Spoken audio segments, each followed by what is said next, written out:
మీ ఇంట్లో మొదటి కోటీశ్వరుడు మీరే అవ్వాలనుకుంటున్నారా? ఈ ఫైనాన్షియల్ వెబినార్ లో ఇప్పుడే జాయిన్ అవ్వండి. నమస్తే రమగారు. నమస్తే జీ. ఏదైనా చందమామ కథ చెప్తారా? చిలక జోస్యం కాదు చెప్తాం. ఉం. మామూలుగా మనం చిలక జోస్యాలు చెప్పించుకుంటూ ఉంటాం కదా, చాలా మంది చెప్పించుకుంటారు. అదే. నేను ఎప్పుడు చేయలేదు జయ, చెప్పించుకోలేదా మీరు ఇప్పుడు? నేను ఎప్పుడు చేయలేదు. ఏమిటో నాకు చిలకని చూస్తే జాలిగా ఉంటుంది. పాపం పిచ్చిమోహన్ వీడికి దొరికిపోయిందే అలా అనిపిస్తుంది. అది ఇట్లా ఇలా నడుచుకుంటూ వచ్చి దీనంగా అట్ట అట్ట కదిపి మళ్ళీ బిక్కమొహం వేసుకొని లోపలికి వెళ్తుంది. మన మా ఇంటి దగ్గర చెక్కకి కూడా హోల్స్ కొట్టి అందులో గూళ్ళు పెట్టుకునే చిలకల్ని చూసేదాన్ని నేను. ఎట్లా అసలు రివ్వమంటాయి జయ అవి. అసలు అది మన పక్క నుంచి అసలు కళ్ళు మూసి తెరిచే లోపల పరిగెత్తేస్తుంది చిలక. అంత స్పీడ్గా ఉంటుంది. అవునా? అంత చురుగ్గా ఉండాల్సింది. అలా పాపం. దీనంగా ఉంటే నాకు నచ్చదు. ఉసూరుమంటూ ఉంటుంది. అవును. దాని ఉసూరుమియా జ్యోతిష్యం లేకపోతే ఏం పోయింది. నాకు ఇష్టం ఉండదు. అదే. అందుకని ఎప్పుడు నేను చెప్పించుకోవాలి. కానీ నేను కొంతమందిని చూస్తా, మా ఇంట్లో కూడా కొంతమంది పిల్లలకి వాళ్ళకి గొప్ప సరదా. ఆ, వాళ్ళు ఏదో ఇంటర్ప్రిట్ చేస్తారు. అవునవును. చిలక జోస్యంలో చిలక చెప్పే జోస్యం ఏమిది, ఓ 10 కార్డులు ఉంటాయి వాళ్ళ దగ్గర. ఆ కార్డు పట్టుకొస్తాడు, తీస్తుంది. అది ఆ కార్డు మీద ఉంది రాముడు, కృష్ణుడు, వెంకటేశ్వర స్వామి, శివుడు, ఫిక్స్డ్ గా ఫిక్స్డ్గా 10 మంది దేవుళ్ళ ఫోటోలు ఉంటాయి. కొన్ని చోట్ల జేజ్ కూడా ఉంటుంది. అందాజుగా ఈ కనపడ్డ వాడి ముఖ కవళికల్ని దీన్ని మ్యాచ్ చేసి వాళ్ళు చెప్తారు. ఇంటర్ప్రిటేషన్, అంతకంటే ఏముంటుంది, అదేలేండి. ఏముండదు. అయితే దాని మీద చెప్తాం. ఓ పల్లెటూరులో ఉన్నట ఒక రైతు కుటుంబంలో మంగయ్య అని ఒక కుర్రాడు ఉండేవాడు. ఈ కొంచెం తెలివి తక్కువ వాడు. ఉం. ఏదో రేర్గా కానీ ఉండేవాళ్ళు కదా, వెర్రిబాగులు వాడు. బాగా తెలివితేటలు లేవు. తెలివితేటలు లేకపోవడంతో సంపాదన కూడా కొంత తక్కువగానే ఉంటుంది. వాళ్ళని ప్రజలు సులువుగా మోసం చేసేస్తారు. 10 రూపాయలు ఇవ్వాల్సిన చోట 5 రూపాయలే ఇస్తారు. నీ పనికి ఇంతేనంటారు పాపం.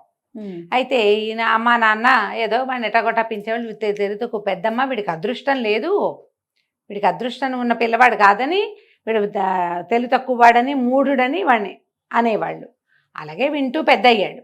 కొన్నాళ్ళకి కాస్త పెద్దవాడయ్యాక ఊళ్ళో పెళ్లి సంబంధాలు వస్తూ ఉంటే ఎవరో గత లేని వాళ్ళు ఎవరో వెరిబాగలు వాడైతే కుర్రాడు చూపులకు బాగున్నాడని పెళ్లి చేసేసారు.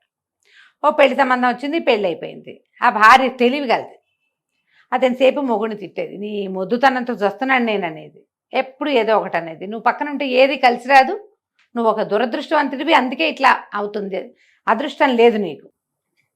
ఓసారి చెడమడ పొట్టాడుకున్నారు వాళ్ళిద్దరు. పొట్టాడుకోవడం ఏముంది, ఆవిడ అరిచి తిడుతుంది, వీడు నుంచుంటాడు మాట్లాడుతాడు. అదే అదే. సరే ఏమనుకున్నాడు, దీంతో ఉండద్దు, అదృష్టం కలిసి వచ్చేదాకా ఇంటికి రాకూడదు అనుకుని ఎక్కడికో పోయాడు. వెళ్ళగా వెళ్ళేటప్పుడు అతని జేబులో ఒక బేడ కాసు ఉంది. ఉం. బేడ అంటే ఇంకా కాణీలు, అర్ధనాలు వాటికన్నా అవి తక్కువ ఉండగా అండి? అంతకంటే తక్కువ. అయితే ఈ బేడ కాసుతోటి పోయాడేటో. ఉం. ఊళ్ళల్లో ఏముంది, పొద్దున ఇంత చద్దన తింటే సాయంత్రం దాకా ఆకలి ఉండేది కాదు. నడుస్తూ ఎక్కడికో వెళ్ళాడు. ఓ చెరువు గట్టు మీద ఒక చిలకని పెట్టుకుని ఒక ఆయన జ్యోతిష్యం చెప్తున్నాడు.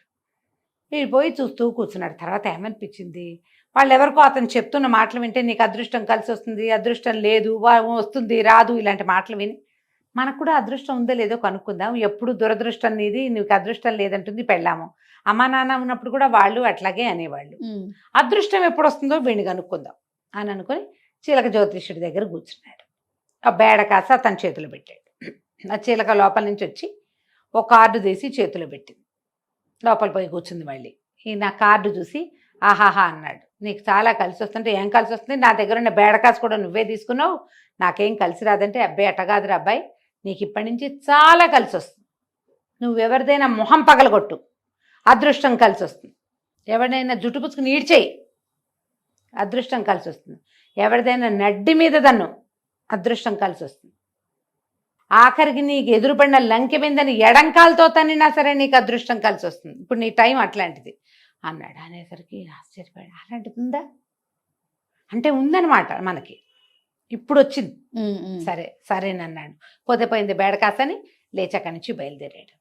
వెళ్తూ ఉంటే ఒక ఆ చెరువు గట్టు మీద ఇంకా కాస్త ముందుకు వెళ్ళేసరికి ఓ పెద్ద ఆయన ఒక కుర్రాడు పక్కనే కూర్చుని కనపడ్డారు.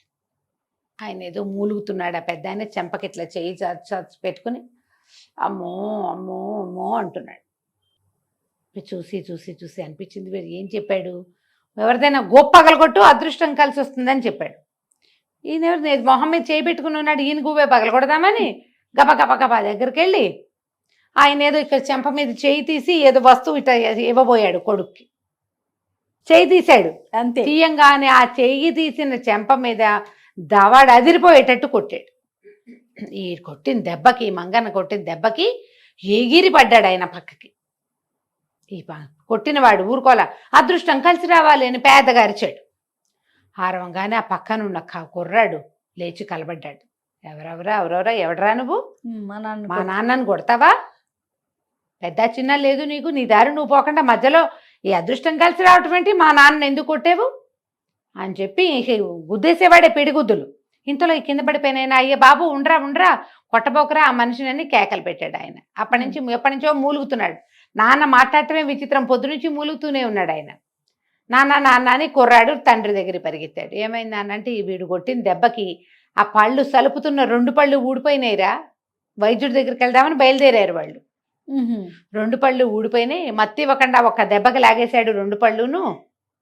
ఎందుకు కొట్టాడో వాడికి 1 రూపాయి ఇవ్వు, వైద్యుడి దగ్గరికి వెళ్తే 4 రూపాయలు అయ్యేది, 1 రూపాయితో 3 రోజుల నుంచి సలిపి చచ్చిపోతున్నావు, ఆ ఖర్చు ఎట్లాగా అనుకున్నా 1 రూపాయి వాడి చేతిలో పెట్టని, బాబు మంచి పని చేసేవరా కొట్టి ఇదిగో అని రూపాయి చేతిలో పెట్టాడు. ఓకే, ఇది రూపాయి కాసు చూసుకుంటాడు. బేడ కాసు పోతే పోయింది, రూపాయి కాసు వచ్చింది. ఎన్ని బేడలు అని ఆశ్చర్యపోయాడు. అంటే కలిసి వచ్చిందనమాట మనకి. అది ఇట్లా 1 రూపాయి కలిసి రావడం వాడి జీవితంలో ఎరగడు. ఆశ్చర్యపోయాడు. పోయి మనకు అదృష్టం నిజంగానే ఉంది, చిలక జోస్యం వాడు కరెక్ట్గా చెప్పాడు. ఆ రూపాయి జేబులో వేసుకున్నాడు. వాళ్ళతో ఏదో కాసేపు మాట్లాడాడు. ఏదో అడిగారు, ఏ ఊరు, ఎక్కడికి వెళ్తున్నావు, ఏదో అడిగారు, ఏదో చెప్పాడు, నోటికి వచ్చింది. ఇక నడవటం మొదలుపెట్టాడు.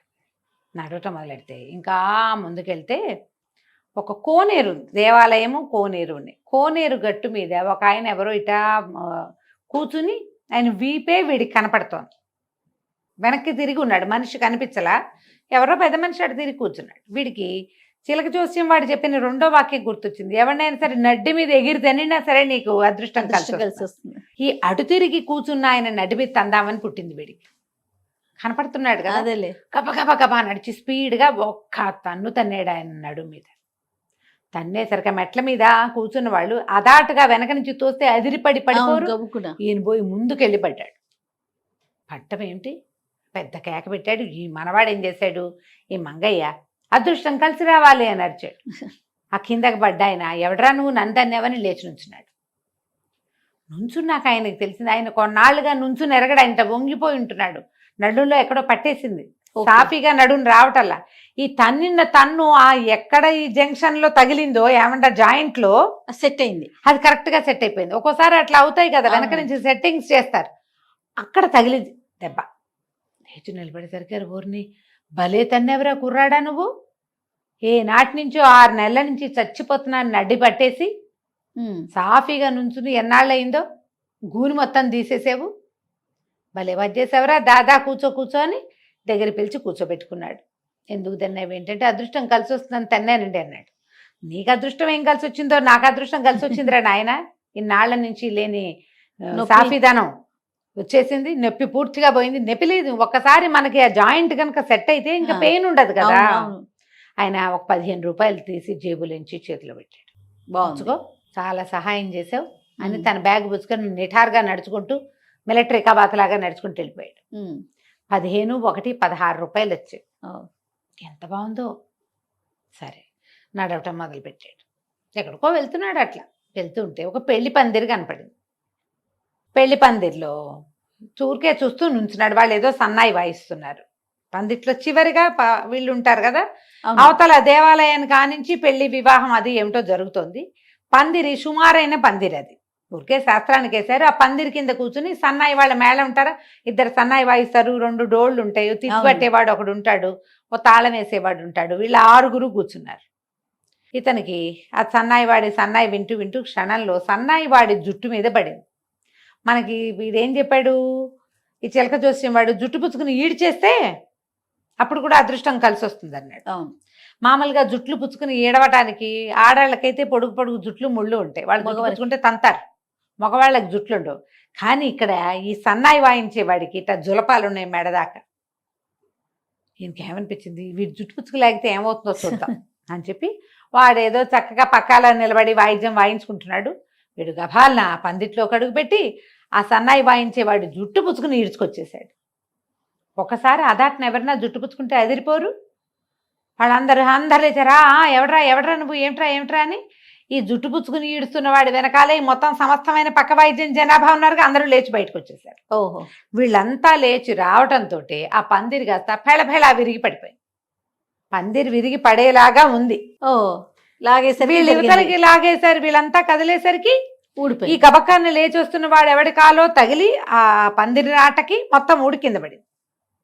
మనం అదాటని లేస్తున్నప్పుడు దేని తంతున్నామో చూడం మనం. అది ఆల్రెడీ కొంచెం ఒరిగుంది, వీడి దెబ్బకి మొత్తం పడిపోయింది. పడంగానే ఆశ్చర్యపోయారు జనం అంతా, పెళ్లి జనం పరిగెత్తుకొచ్చారు. అయ్యో ఇంకా కాసేపు ఉంటే వీళ్ళు నెత్తి మీద పడేది కాదు. అవును. నెత్తి మీద అదాటన పడితే ప్రాణం కూడా పోవచ్చు. అమ్మా వీడెవడో భగవంతుడి రూపంలో వచ్చాడుగా, వీడి లాగిన వాడు ఊరుకోకుండా అదృష్టం కలిసి రావాలి అని అరిచాడు. వాళ్ళకి అదృష్టం ఎట్టా కలిసి వచ్చింది, చావు తప్పి కన్నులోట పైనంత పైన ఇంటికి పుచ్చుకుని ఈడిస్తే ఈడ్చాడు కానీ తప్పిపోయింది. పెళ్లి వాళ్ళంతా చాలా మెచ్చుకున్నారు. శివుడు వచ్చాడు రా ఇవాళ మిమ్మల్ని కాపాడడానికి, సరేలే అటు ఎండవైపు కూర్చుని సన్నాయి వేయించండి, ఈ అబ్బాయిని లోపల తీసుకెళ్తామని, రా బాబు భోజనం చేద్దుగానని పందిట్లోకి లోపలికి పెళ్లి జరుగుతున్న మండపం వైపుకి తీసుకుపోయారు. ఆ మండపానికి వెళ్తుంటే వీళ్ళు ఏం చేశారు, పానకం బిందెలు నింపి పెట్టారు. మామూలుగా పెళ్లిళ్లలో ముందు సాయంత్రమో పొద్దున్నేనో పానకం ఇస్తారు కదా, పానకం బిందెలు ఇస్తారు. పానకం బిందె ఎక్కడుంటే మన వాడికి గుర్తొచ్చింది. చిలక చూస్తే వాడు ఏం చెప్పాడు, లంకె బిందెని ఎడంకాలతో తన్నినా నీకు కలిసి వస్తుంది అన్నాడు. పానకం బిందె కనపడేది, ఏదో బిందె అన్నాడు, అదేం బిందో ఆయన చెప్పింది. ఇక్కడ ఓ బిందె కనపడింది. ఏం చేశాడు, నడుస్తూ ఒక్క తాపు తన్నాడు ఆ బిందెని. అతను తన్నాడని చూశారు అందరు. కాలు తగిలింది కాదు, తన్నాడు. తంతే ఆ బిందె ఎగిరి పడి బొక్కబోర్లా పడింది, పానకం అంతా పడిపోయింది. అందరూ కేకలు పెట్టారు, అవురవురా ఎంత పవిత్రమైంది పానకం బిందె అంటే. ఎవడ్రా వీడు ఇంత పని చేశాడు, పట్టి కొట్టండి వీడిని, 2 లెంపకాయలు పీకండి అని అందరూ అరిచి కేకలు పెట్టారు. పెళ్లి పెద్దలంతా అందరూ వాడి మీద జుట్టు పుచ్చుకుని లంఘించారు వాడి మీదకి. ఈ లోపల ఏమైంది, ఆ పడిపోయిన బిందెని ఎత్తింది ఒక ఆడ మనిషి. అమ్మ బాబో ఈయన కేక పెట్టింది. ఏముంది, పానకం బిందె బోర్లా పడిందా, పానకం అంతా పోయి అందులోంచి ఒక ఇంత పాము చచ్చిపోయింది బయటకు వచ్చింది. చూసేసరికల్లా ఇంకేంది, ఆ పాము ఎప్పుడో బిందెలో చేరింది. వీళ్ళు పానకం పోసేసరికి చచ్చి ఊరుకుంది. పాము చచ్చిన నీళ్లలో ఆ పానకం తాగితే ఇంకేముంది. పెళ్లి వాళ్ళంతా ఆశ్చర్యపోయారు, అయ్యే బాబోయ్ వీడు సన్నాయి వాడిని బయటికి లాగి పందిరి మీద నుంచి కింద నుంచి వాళ్ళని రక్షించాడు, లేకపోతే స్పందితో ఉన్న వాళ్ళంతా ఈ పానకం పుచ్చుకునేవాళ్ళు, డమాల్ అందరం పోయేవాళ్ళం. అమ్మ వీడు శివుడే రక్షించడానికి వచ్చాడని వాడిని చక్కగా భోజనం చేయించి, ఆ పెళ్లి వాళ్ళు ఈ పెళ్లి వాళ్ళు కూడా చెరో 2 బంగారపు కాసులు చేతిలో పెట్టి, బట్టలు పెట్టి, మీ ఆవిడకి బట్టలని ఆ చీరలు ఇచ్చి, అక్కడి నుంచి ఇన్ని పప్పలు పెళ్లికి బోళ్ళని చేస్తారుగా, స్వీట్లు గీట్లు అవన్నీ ఇచ్చి మేనా ఎక్కించి ఇంటికి పంపించారు. ఇంకేముంది, మేనాయకి ఇంటికి వెళ్ళాడు. కొత్త బట్టలు కట్టుకుని మేనాలోంచి పెళ్లి కొడుకులాగా దిగుతున్న మంగయ్యని చూసి ఆశ్చర్యపోయింది పెళ్ళాం. ఏమిటయ్యా ఈ అలంకారం ఏమిటి, ఇదేమిటి, ఈ హడావిడేమిటి, ఈ స్వీట్లు ఏమిటంటే, మేనా వాళ్ళు లోపల ఉన్న స్వీట్లన్నీ దించి వెళ్ళొస్తాను నాయన అని వీడికి చెప్పి వెళ్ళిపోయారు. తను అన్నాడు ఏం జరిగిందో పొద్దునుంచి చెప్పాడు. చెప్పి నాకు అదృష్టం కలిసి వచ్చింది అన్నాడు. అనేసరికి ఈవిడ అనుకుంది, వీడికి కలిసి వచ్చింది కానీ వీడికి తెలివితేటలు పెరగలా, వీడికి పెరిగింది తెలివి కాదు, అదృష్టం మాత్రం. అదృష్టమే. వాళ్ళు ఏం చేశారు, బంగారు కాసులు ఇచ్చారు. ఓ 16 రూపాయలు వచ్చినాయి. 16 రూపాయలు అంటే కనీసం 6 నెలల గ్రాసం. 3-4 రూపాయలతో రోజు నెల వెళ్ళిపోయేది వాళ్ళకి. ఆ డబ్బులు, వస్తువులు, బట్టలు, వాళ్ళు ఇచ్చిన సామాన్లు, పపలన్నీ సరి చేసుకుని అయ్యిందేదో అయ్యింది, ఇంక ఇంటి పట్టును ఉండు అని చెప్పింది. చెప్తే వీడికి రోజు తన అదృష్టం పరీక్షించుకోవాలని కోరిక, తృప్తి లేదు. ఇంకా ఇలాగే ఉండదు అని ఆవిడకి తెలిసింది. ఒక రోజు వస్తుంది ఇట్లా కలిసి వచ్చే రోజు. రోజు ఎందుకు కలిసి వస్తుంది, ఏం కొంప ముంచుతాడు అని ఎక్కడికి వెళ్ళొద్దు అని చెప్పేది. కానీ వన్ ఫైన్ డే వాడికి వెళ్దామనిపించింది. వెళ్ళి ఏం చేశాడు, ఆ పక్క ఊర్లో ఒక పెద్ద మండపం అది ఉండి, అక్కడ ఒక స్వామీజీ వచ్చి స్పీచ్లు ఇస్తున్నారు. ఆయన స్టేజ్ మీద కూర్చుని మాట్లాడుతున్నాడు. వీడికి మళ్ళీ తను లైన్గా చేసుకురావాలి. ఏమిటి, ముందు ఒకడు గొప్ప పగలగొట్టాలి, తర్వాత నడిగర కొట్టాలి, తర్వాత జుట్టు పుచ్చుకులాగాలి, తర్వాత బిందె దనాలి. అది వాడి లైను. ఇప్పుడు గోపగల కొట్టడానికి ఎవరున్నారు వైనంగా చూస్తున్నాడు. చూస్తుంటే ఈ జనాలందరికంటే అందరూ స్వామీజీ కేసు చూస్తున్నారు. ఆయన అయితే వైనంగా చక్కగా కనపడుతున్నాడు, తేరిపిగా. ఆయన కొట్టచ్చని గబగబా వెళ్ళి ఆ స్టేజ్ ఎక్కేసి ఫెడేల్మని ఆ స్వామీజీని ఒక్కడు కొట్టేసరికల్లా ఇంకేముంది, ఆయన శిష్యులు 25 మంది ఉన్నారు, బలాఢ్యులు. అక్కడి నుంచి వింటున్న వాళ్ళంతా ప్రవచనం వినేవాళ్ళు ఉన్నారు, 100-150 మంది. అందరూ కలిసి తలా ఒక పిడిగుద్దు గుద్దారు.